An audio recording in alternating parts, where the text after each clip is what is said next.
Gloire à Dieu. Nous allons lire dans Hébreux chapitre 10, verset 36, avec la Bible des pasteurs maman apôtre. Hébreux chapitre 10, verset 36, nous lisons au nom du Seigneur. Vous avez besoin de persévérance pour accomplir la volonté de Dieu et obtenir ainsi ce qu'il promet. Oui, dans ma Bible, nous lisons aussi dans Hébreux 10, verset 36. Vous avez besoin de patience, afin que, ayant fait la volonté de Dieu, vous receviez ce qui est promis. Bien-aimés, avec les deux versions, nous comprenons beaucoup de choses que Dieu veut nous apprendre ce matin. Dans la version de Pasteur Maman Apôtre, nous voyons, on nous parle ici de la persévérance.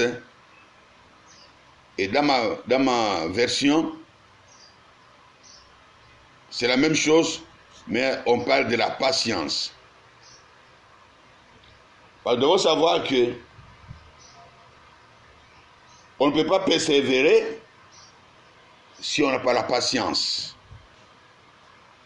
Il n'y a que ceux qui sont patients qui peuvent persévérer. Parce que pourquoi devons-nous persévérer? Ici, je m'adresse aux enfants de Dieu.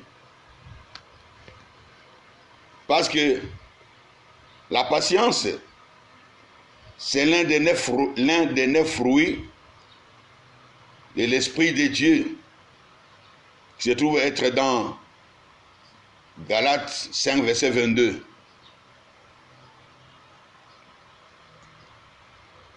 Dans chaque enfant de Dieu, il y a ces fruits-là de la patience.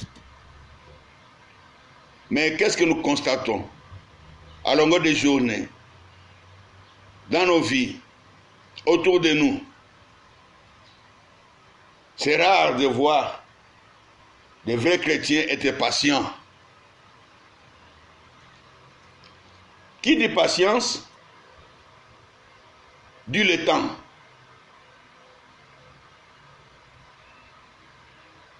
Avant de connaître le Seigneur, chacun utilisait son temps par rapport à ses priorités, par rapport à ses besoins. Et c'est ainsi que nous marchons dans des échecs, dans des défaites, sans comprendre le pourquoi. Maintenant que nous sommes dans le Seigneur, nous devons apprendre à marcher selon le Seigneur. Pourquoi cela? Parce que notre Dieu, le Créateur du ciel et de la terre,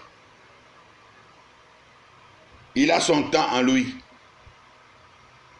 Et le temps de Dieu n'est pas notre temps. C'est cela que nous devons comprendre. Le temps de Dieu ne peut jamais correspondre à notre temps, car dans la plupart des cas, nous sommes souvent pressés, alors que notre Dieu n'est jamais pressé. La Bible nous dit, il fait chaque chose à son temps. Jésus même ici sur la terre, il ne faisait rien dans la précipitation. Rien ne s'est fait dans la précipitation.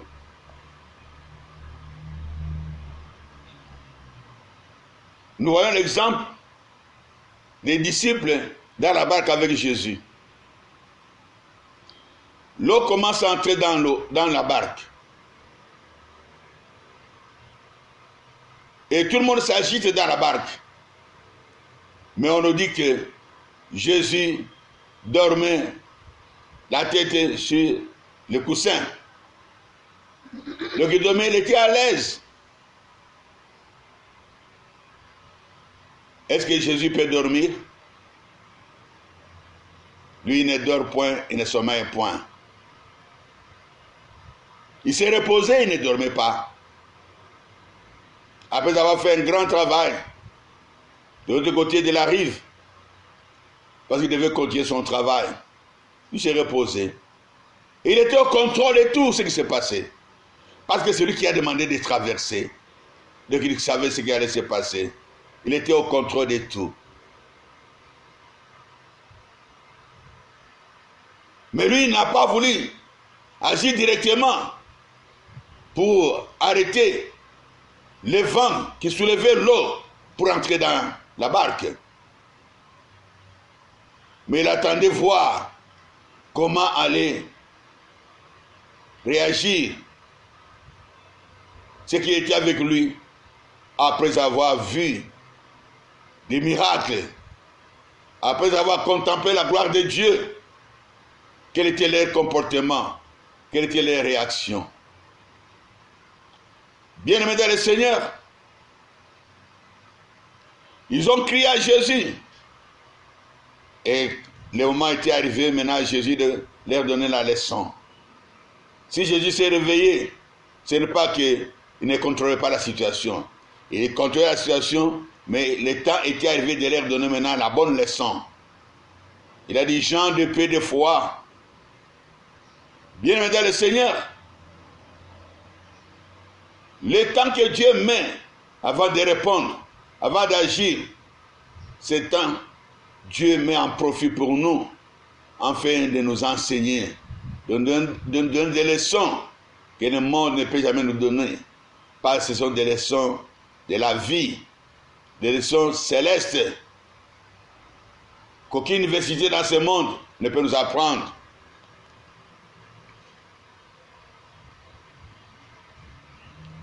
Voilà pourquoi, bien-aimés dans le Seigneur, dans bien des cas, à longueur de la journée, nous sommes dans des soucis, dans des stress, dans les murmures,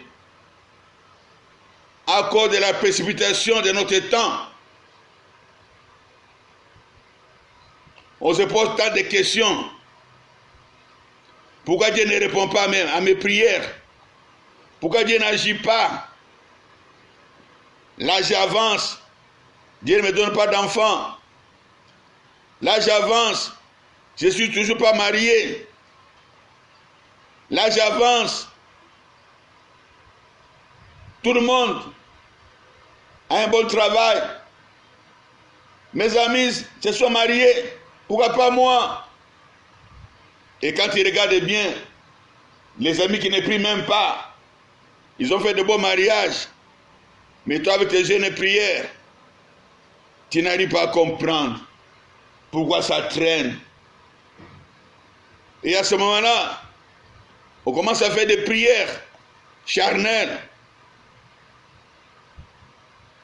Des prières qui amènent encore plus de murmures. Et sans doute des découragements. Bien-aimés dans le Seigneur, nous cherchons toujours à arracher des réponses à Dieu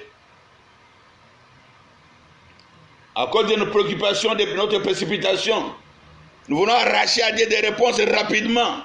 Nous voulons que Dieu fasse notre temps. Nous voulons que Dieu soit à notre service comme un domestique. Nous voulons que Dieu nous suive sur notre chemin à nous et qu'il fasse notre volonté.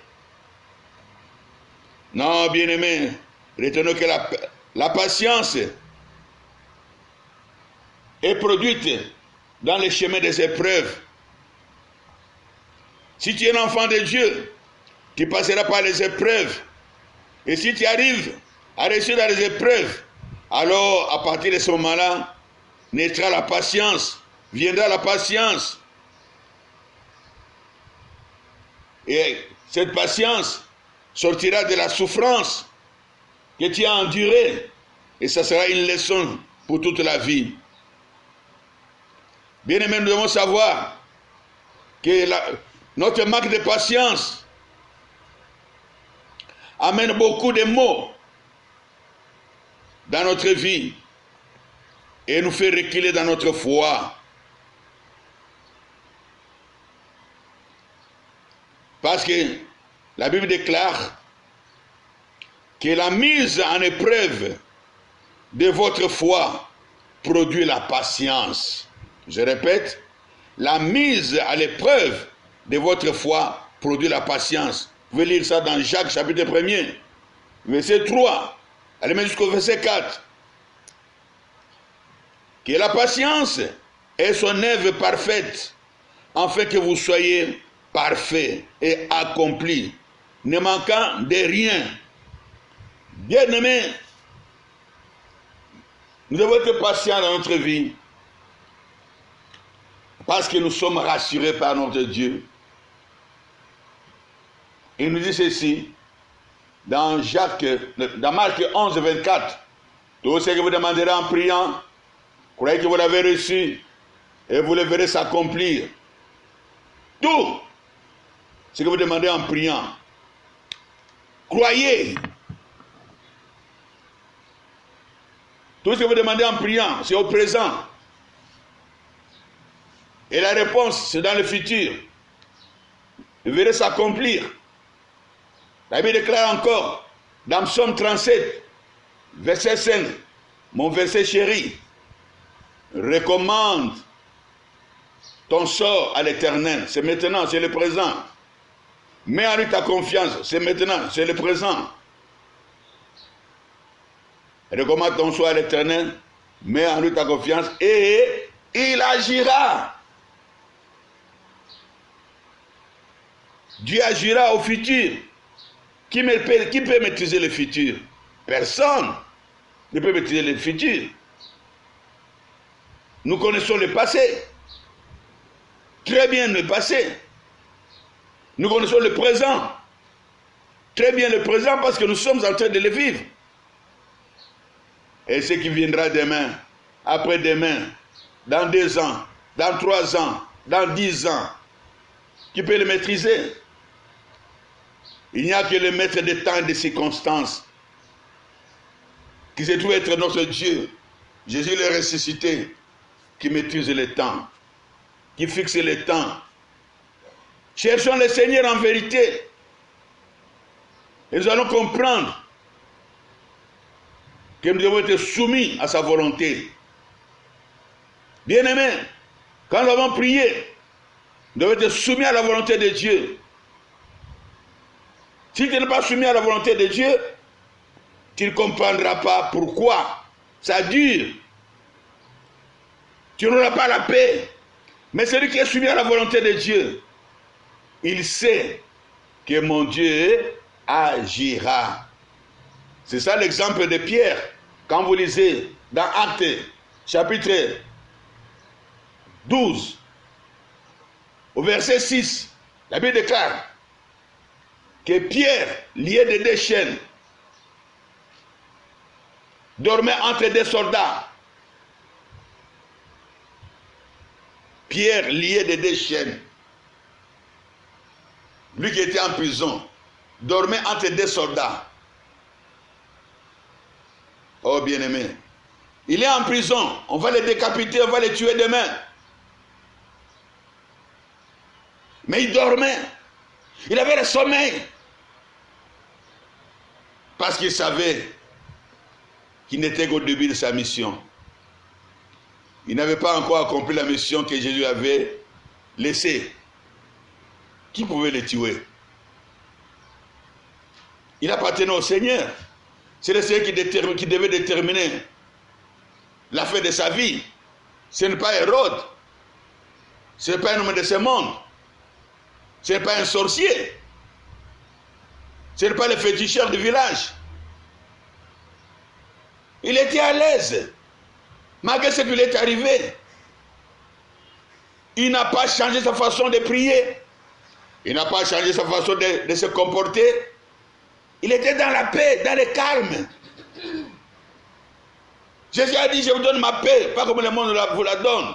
Parce que quand je vous donne la paix, tout le monde est dans les tourments. Mais moi, je ne suis pas dans les tourments, parce que Jésus est ma paix. Ne regardez pas à gauche et à droite.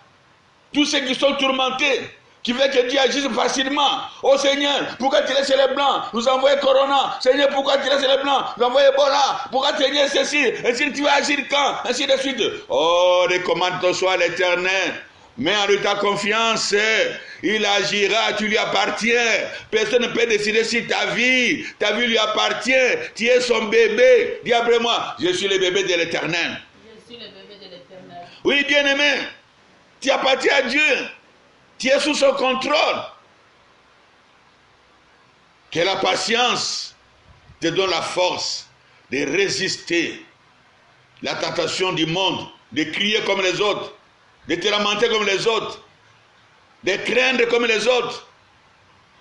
Sois seulement patient. Attends seulement. Attends seulement. Dans le Seigneur. Notre attente doit être dans le Seigneur. Notre attente doit être dans la prière. Notre attente doit être dans l'adoration. N'attendez pas comme tout le monde, comme des mortels. En regardant à gauche, à droite, ça viendra où? Ça viendra où? Comment ça va venir? Non, ça c'est la distraction. Toi, demeure ferme dans la vie de la prière. C'est comme la femme veuve avec les juges. Cette femme, elle savait qu'elle avait un problème. Et la solution devait venir auprès du juge. C'est dans Luc. Et bien aimé dans le Seigneur, cette femme a pris sa natte et est allée rester à la porte du juge sans agitation, sans faire de problème, en attendant sa réponse. Je ne quitterai pas ici jusqu'à ce que le juge va donner réponse à solution à mon problème. Et le juge, agacé par la présence de cette femme, était obligé de donner la réponse. Et c'est lorsqu'elle a eu la réponse qu'elle s'est déplacée, qu'elle est rentrée à sa maison. Bien-aimés dans le Seigneur, demeurons dans la prière après avoir prié, demeurons dans l'adoration après avoir prié, demeurons dans la sanctification après avoir prié, persévérons dans la vie de prière après avoir demandé quelque chose au Seigneur. Jusqu'à ce que nous allons voir la réponse. Et c'est que quand nous allons voir la réponse, et à ce moment-là, nous allons passer à autre chose, à l'autre demande. Bien-aimés dans le Seigneur, la patience est le fruit de l'esprit. Pendant ce moment, soyons patients, car notre Dieu ne dort pas, ne sommeille point. Il travaille, bien-aimé. Quand il ne voit pas la réponse du Seigneur, c'est qu'il travaille pour toi. C'est ce qui s'est passé dans la mer. Lorsque Jésus était avec ses disciples, les disciples étaient seuls, en train de pécher toute la nuit. La Bible dit toute la nuit, ils ont péché sans rien rattraper. Ils ont commencé leur pêche à 18h, à 20h, rien du tout, 22h, rien du tout, minuit, rien du tout, 4h du matin, rien du tout. Arrivé à 6h, Jésus qui débarque, qui se pointe, et dit jetez de l'autre côté les filets. Ils étaient étonnés, mais comme ils étaient obéissants, comme ils savaient que le maître est celui qui contrôle toutes choses, et qui sont spécialistes dans la pêche, ils n'ont pas hésité. Quand bien même nous sommes spécialistes, nous n'avons jamais vu toute la nuit, on n'a pas de poisson, et le matin où les poissons se cachent, c'est le matin qu'on doit maintenant trouver du poisson. Ils n'ont pas discuté. Arrêtez de discuter avec le Seigneur. Arrêtez de parler avec le Seigneur. Obéissez tout simplement. L'obéissance vaut mieux que le sacrifice. Il dit dans sa parole, dans Deutéronome 28, verset 1er à 2, si tu obéis à la voix de l'Éternel ton Dieu, et si tu mets en pratique tout ce que l'Éternel te dit aujourd'hui, voici toutes les bénédictions qui se répandront sur toi. Lorsque tu obéiras à sa parole, tu seras béni dans la ville, tu seras béni dans les champs. Bien-aimé, si tu obéis à la parole de l'Éternel, et si tu mets en pratique ce que l'Éternel te dit aujourd'hui, Il te donnera la supériorité sur toutes les nations. Et tu seras partout la tête. Tu ne prêteras plus jamais. Ta maison sera bénie. Personne ne te vaincra plus. Parce que toi, tu marcheras avec le Seigneur pas à pas. Marcher selon le temps de l'Éternel. Et nous serons dans la joie. Nous passons des temps dans le confinement, dans la peur. Non, c'est le temps d'être avec le Seigneur. En attendant de voir comment Dieu va agir. Soyez les spectateurs de Jésus. C'est lui qui est sur le terrain. C'est lui qui joue. C'est lui qui combat. Nous combattons dans la victoire. Parce que nous sommes des supporters de Jésus-Christ. Quand les supporters vont au stade pour assister à leur équipe, mais ils sont des vainqueurs. Est-ce qu'ils ont combattu? Oui, dans leur cœur, ils combattaient. Mais ceux qui étaient sur le terrain, c'est ceux qui recevaient des coups, c'est ceux qui souffraient, c'est ceux qui avaient la soif, qui avaient la fatigue. Mais quand tu sors du stade, tu sors avec la victoire. Parce que celui à qui tu faisais confiance a remporté. Oh bien-aimé, faites confiance à Jésus, celui qui est sur le terrain. Parce que le combat, il est au-dessus de nos forces et au-dessus de nos capacités. Bien-aimé, le combat est au-dessus de nos capacités. Le combat lui appartient. Quand bien il nous a donné le pouvoir de marcher sur les serpents, sur les scorpions, c'est parce qu'il a livré ces serpents en spectacle. Il a dépouillé ces serpents. Voilà pourquoi nous pouvons marcher au-dessus, bien-aimés dans le Seigneur. Pourquoi prendre la place de Dieu? Pourquoi chercher des solutions personnelles? Chercher Jésus tant qu'on les trouve. Parce que beaucoup sont dans la joie quand toi tu pleures, quand toi tu souffres. Il y en a qui ont les mêmes problèmes comme toi, qui sont en train de glorifier le Seigneur, en train de témoigner le Seigneur, parce qu'ils ont entendu le temps de Dieu. Ils ont cherché Dieu dans les circonstances qu'ils sont en train de connaître. Ils ont dû, difficiles. Ils ont recommandé le sort à l'Éternel. Ils ont mis leur confiance à l'Éternel. Et ils ont été dans la joie, en train de témoigner. Mais toi tu pleures, toi tu te lamentes, toi tu fuis même la prière, tu arrêtes même de prier, tu es même découragé. Non, lève-toi là où tu es. Regarde à l'Éternel, tu verras Jésus se poindre au devant de toi. Tu verras Jésus arriver avec force. Tu verras Jésus arriver dans sa gloire. Comme ces jours-là, ils étaient fatigués, ils étaient fatigués, ils étaient fatigués. Mais Jésus a compris que voilà le temps de faire voir maintenant ma gloire. Pour qu'ils ne puissent pas dire, c'est à cause de leur force qu'ils ont eu du poisson. Parce qu'ils sont spécialistes, qu'ils ont eu du poisson. Jésus veut te montrer que ce qu'il va te donner aujourd'hui, bien-aimé dans le Seigneur, ne vient pas de l'homme, ne vient pas de ce monde, mais ça vient de lui. Voilà pourquoi tu dois patienter. Pour que les médecins échouent, pour que les féticheurs échouent, pour que les réunions de famille échouent, pour que tout le monde échoue. Et lui, maintenant, il se présente. C'est son temps qui mérite d'être vraiment recherché. Pas le temps des médecins, pas le temps des féticheurs, pas le temps de tous ces prophètes de malheur qui vous prophétisent n'importe quoi. Faites ceci dans 3 jours, Dieu va agir. Faites ceci dans 2 mois, Dieu va agir. Non, attendez le temps de Dieu. L'homme peut te mentir, mais pas mon Dieu, pas le Dieu de miséricorde. Voilà quand Jésus s'est présenté, ce qui s'est passé, bien-aimé dans le Seigneur. Il a dit jeter le filet. Pourquoi il a dit jeter le filet? Parce que tout le temps où il cherchait, il ne trouvait pas. Tout le temps des défaites, tout le temps des échecs, tout le temps où on ne voyait rien du tout. Mais lui, il rassemblait le poisson.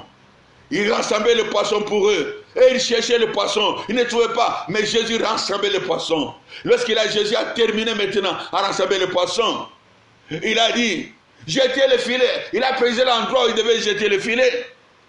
Et lorsqu'ils ont jeté le filet à l'endroit précis, ils ont vu les miracles. Il y a un miracle ce matin pour toi. Il y a un miracle ce midi pour toi. Il y a un miracle ce soir pour toi. Si tu fais confiance à Jésus, dans la patience, il va rassembler tes bénédictions.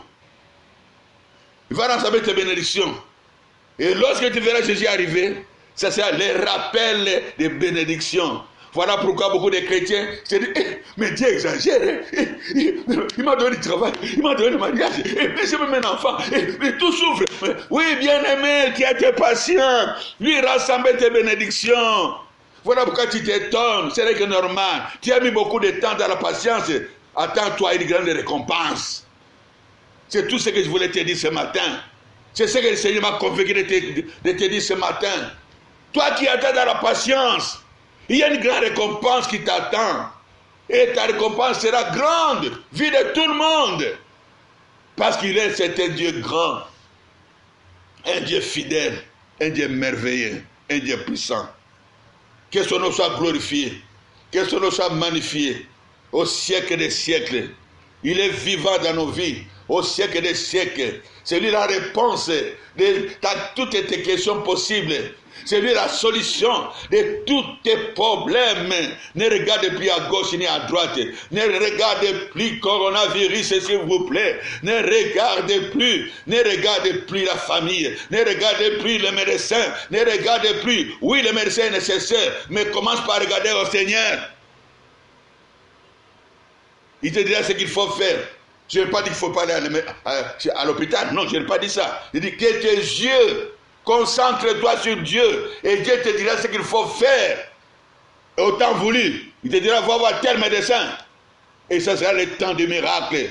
Les médecins seront même étonnés. Il dit, mais cette maladie ne peut pas être guérie aujourd'hui. Il faut attendre 7 jours ou 1 mois. Mais le Seigneur va rien comprendre. Tu arrives tout simplement et il te diagnostique, mais il n'y a plus rien du tout. On va seulement t'observer. Bien-aimé dans le Seigneur, faites confiance à l'Éternel. Et lui, il agira. Mais à son temps. Bien-aimé dans le Seigneur, nous allons élever nos voix. Et chacun de nous va demander au Seigneur qui nous donne la patience, qui fait descendre en nous la patience, mais cela en évoquant le Saint-Esprit. C'est lui seul qui peut amener la patience dans nos vies pour supporter les temps difficiles, pour marcher dans les temps difficiles, tête haute. Nous avons besoin de la patience. Pour réussir dans les épreuves, nous avons besoin de la patience. Que le Dieu de la miséricorde communique la patience à chacun de nous. Prions notre Christ. Viens, Esprit du Père, Esprit de gloire, Esprit d'amour, Esprit de miséricorde. Ta parole nous dit, Seigneur, tu fais toutes choses à ton temps, bonne à ton temps. Et nous voulons, Seigneur, que cela, Seigneur, cela soit manifeste dans nos vies, dans la vie de tous tes enfants. Nous voulons, Seigneur, marcher de victoire en victoire. Mais il faut la patience. Parce qu'avant de voir la victoire, Seigneur, tu as un temps de travail dans nos vies. Oh Seigneur, mets en nous ta patience pour que nous puissions supporter, pour que nous puissions accepter ta volonté, Seigneur. Mets en nous ta patience pour que nous puissions marcher tête haute au travers des chemins difficiles, au travers des épreuves. Mets en nous ta patience, Seigneur. Esprit de puissance, esprit de gloire, esprit de miracle. Sans la patience, nous allons échouer. Sans la patience, nous allons murmurer comme les païens. Sans la patience, nous n'arriverons jamais à Canaan. Sans la patience, nous allons refuser tes leçons. Nous allons refuser ton école. Nous allons refuser ton université. Mais avec la patience, Seigneur, nous arriverons. Avec la patience, Seigneur, nous allons te témoigner. Nous allons témoigner, Seigneur, ta puissance et ta gloire dans nos vies. Avec la patience, nous verrons la gloire de Dieu. Avec la patience, nous dirons que Jésus-Christ est Seigneur des Seigneurs dans ma vie. À toi la gloire, à toi la puissance, avec action de grâce. Nous avons supplié, Père, et nous disons tous Amen. Et on applaudit pour les rois des rois. Gloire à Jésus, gloire à Jésus, gloire à Jésus, gloire à Jésus. Amen.